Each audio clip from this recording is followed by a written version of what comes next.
In my very first class at university, we read The Feminine Mystique, and it cracked something wide open in me. Suddenly, I could see sexism everywhere. It was like a spiritual awakening that expanded my whole world. Unbeknownst to me, I'd landed in the feminist college at UC Santa Cruz. I didn't choose it consciously for that reason. I just liked that we had apartments and kitchens. But that one innocent decision would shape the course of my entire life. So, fast forward to about 10 years ago when I first learned about the Venus cycle and discovered that the very first written story in human history is about Venus, the feminine, women, the goddess, right? Just let that sink in. Humanity's first ever written story centers on Venus, the goddess that represents the sacred feminine within us, right? How profound is that? And how telling?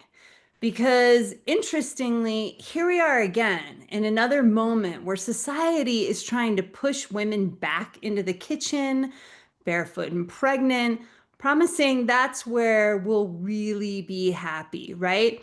As if we're not capable of knowing what we truly want, what lights us up, or what gives our lives meaning, right? The echoes of the feminine mystique still ring loudly today. In fact, Betty Friedan, who's the author, she wrote that book based on interviewing lots of housewives and how dissatisfied they were with their lives, right? Not to say that all women should be able to do what they want to do.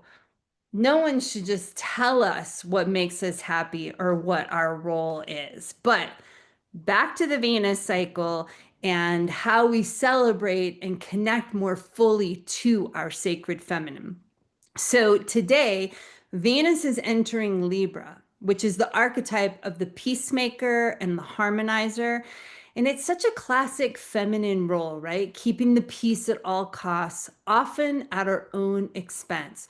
We're taught that our value lies in making others happy, keeping our relationships harmonious, and smoothing everything over, even when something doesn't feel right to us, or even when that doesn't serve us, right?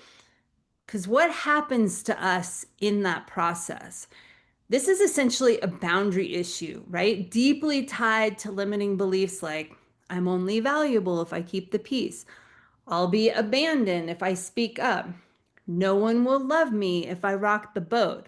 The truth is, none of those beliefs are facts. They just feel like they are because there are shadow beliefs, right?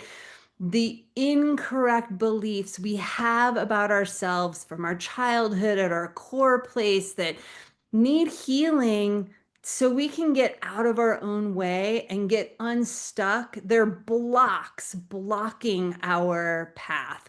So this week and this whole month, while Venus is in Libra, invites us to notice where we've been crossing our own boundaries for love, safety, belonging, acceptance.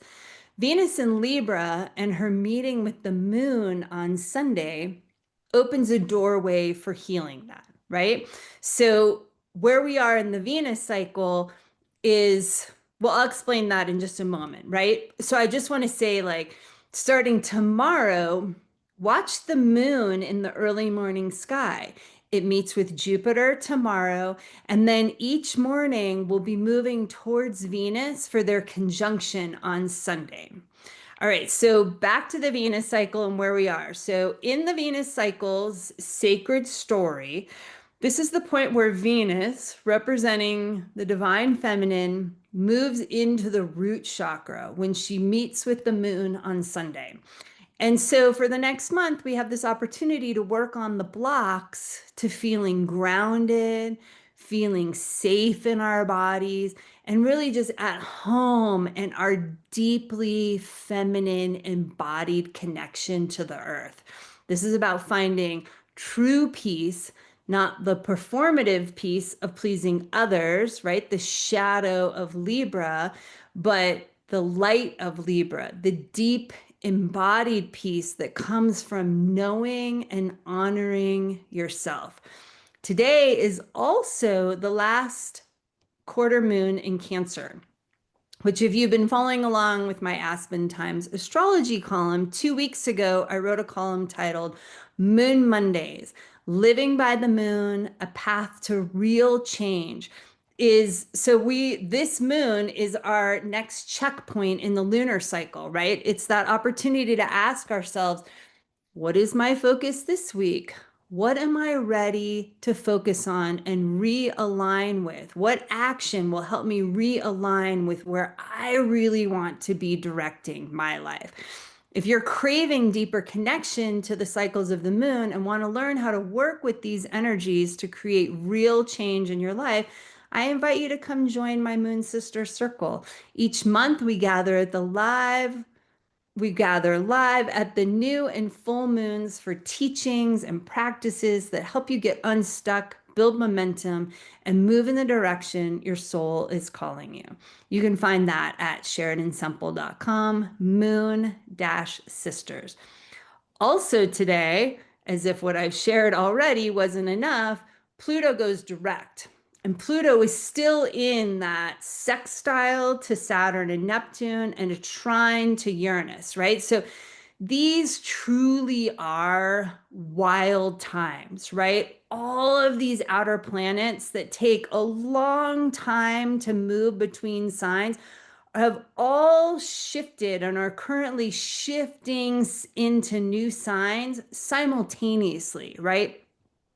Pluto is like that underworld energy of transformation. Those underworld energies and transformational energies are really strong right now, right? We're seeing this like the world is just insane right now.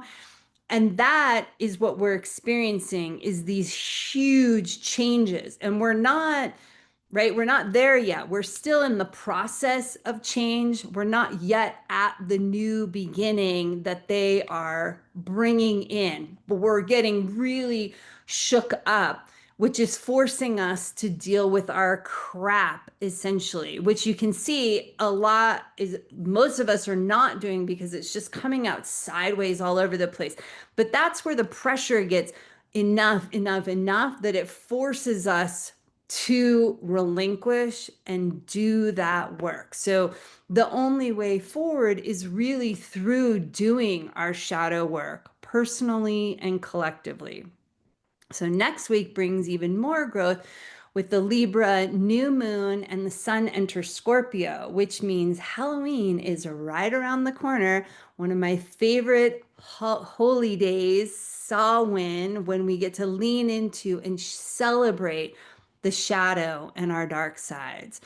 In the meantime, I am wishing you an empowered, sacred feminine week. Thanks for being here with me today.